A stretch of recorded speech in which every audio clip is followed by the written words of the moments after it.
Hello বন্ধুরা, welcome to my YouTube channel Sumana Das tutorial. তোমরা যারা চ্যানেলটিকে এখনও সাবস্ক্রাইব করোনি অবশ্যই চ্যানেলটিকে সাবস্ক্রাইব করে পাশে থেকো। তো তোমাদের অনেক স্কুল থেকে সামার প্রজেক্টে করতে দিয়েছে যে তোমরা তোমাদের আশেপাশে যে সমস্ত পশু ও পাখি দেখতে পাও সেগুলো তোমরা নাম লেখো এবং সেগুলোর একটি করে চিত্র অঙ্কন করো, চিত্র প্লাস তাদের নাম। এটা তোমাদের প্রজেক্টে করতে দিয়েছে।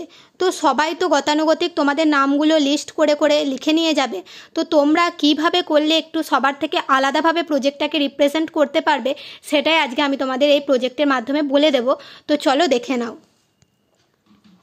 সবার থেকে সব সময় তোমরা একটু নতুন কিছু করার চেষ্টা করবে।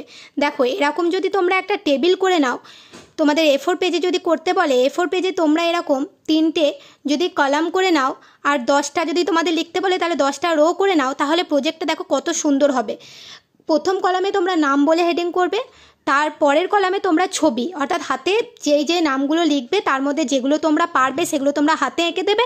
আর তোমাদের স্কুলে যদি অ্যালাউ করে তাহলে যেগুলো পারবে না তার ছোট ছোট এক একটা ছবি তোমরা প্রিন্ট আউট করে বের করে এখানে তোমরা আঠা দিয়ে কাগজের সাহায্যে চিটিয়ে দেবে। তার পাশে লিখবে বৈশিষ্ট্য। তো প্রথমেই আমি লিখেছি কাক। তো কাক সম্পর্কে একটা ছবি তোমরা যদি এঁকে দিতে পারো, জাস্ট বোঝা গেলেই হলো, ব্ল্যাক কালারে তোমরা একটা এঁকে দিতে পারো এখানে। আর যদি না পারো তাহলে তোমরা সেটা প্রিন্ট আউট বের করে সেটাকে কেটে তোমরা ছবিটা চিটিয়ে দেবে। কিছু কিছু অবশ্যই আঁকবে। আর তার পাশে তোমরা একটা বৈশিষ্ট্যর কলাম করে সেখানে লিখতে পারো যে কালো রঙের, বুদ্ধিমান হয়, মানুষের খাবার খায় ইত্যাদি একটু বৈশিষ্ট্য দু এক কথায় লিখে দেবে তোমরা যতটুকু পারবে। তারপর চড়ুই। আর এখানে তোমরা ছবির ঘরে যদি না পারো একটা চড়ুই পাখির ছবি প্রিন্ট আউট করে বের করে তোমরা এখানে আঠা দিয়ে কেটে পেস্ট করে দিতে পারো। তার পাশে চড়ুই লিখবে ছোট পাখি, ছাদে বাসা বানায়, ঝাঁকে ঝাঁকে ওড়ে। তারপর পায়রা, পায়রার একটা ছবি এখানে দিলে তারপর লিখবে শান্ত স্বভাবের পাখি, গাছে বাসা করে। তারপর কি আসছে, বক, লম্বা পা ও ঠোঁট, জলে দাঁড়িয়ে মাছ ধরে খায়। টিয়া, সবুজ রঙের হয়, কথা বলতে পারে, মানুষ বাড়িতে পোষে। এইভাবে তোমরা বৈশিষ্ট্য ঘরে লিখতে পারো। তারপর কুকুর, কুকুরের এখানে একটা ছবি তোমরা যদি পারো, অনেক সময় দেখবে 5 5 5 এই কিছু সহজ প্রসেসে কুকুর আঁকা যায়, সেগুলো যদি পারো তাহলে এই বক্সে ছোট্ট করে এঁকে দেবে। কি লিখবে, মানুষের বিশ্বস্ত প্রহরী।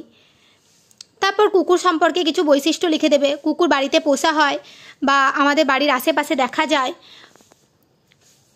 ইত্যাদিভাবে বৈশিষ্ট্য। কুকুরের 4টি পা আছে তোমরা লিখে দেবে। তারপর বিড়াল, এখানে একটা ছবির ঘর, ছবি দিলে যেরকম পারবে আগেই বললাম। নরম শরীর, ইঁদুর ধরে খেলতে ভালোবাসে। তারপর বাঁদর লিখবে গাছে চড়ে, চালাক স্বভাবের।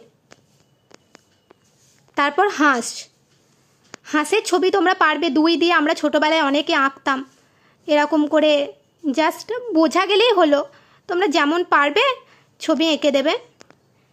আমি জাস্ট দেখালাম, তোমরা নিজেরা পেন্সিলে এঁকে নেবে।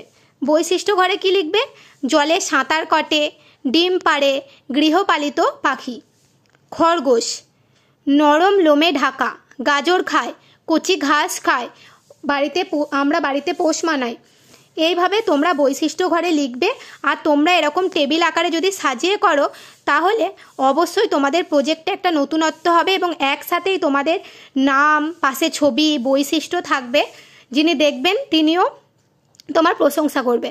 তো তোমরা প্রজেক্টটি এইভাবেই করার চেষ্টা করবে। তো এই ভিডিওটা তোমরা যখন দেখবে অবশ্যই অন্যান্য বন্ধুদের সাথে শেয়ার করে দিও।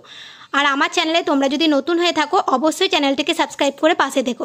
আজকের ভিডিও এই পর্যন্তই। আরও অনেক সামার প্রজেক্ট দেওয়া আছে, তোমরা যদি সেগুলো না দেখে থাকো অবশ্যই তোমরা দেখে নিও। এরপর তোমাদের কোন বিষয়গুলো পড়লে তোমাদের সুবিধা হয় তোমরা সেগুলো অবশ্যই কমেন্টে জানিয়ে দিও। আজকের ভিডিও এই পর্যন্তই।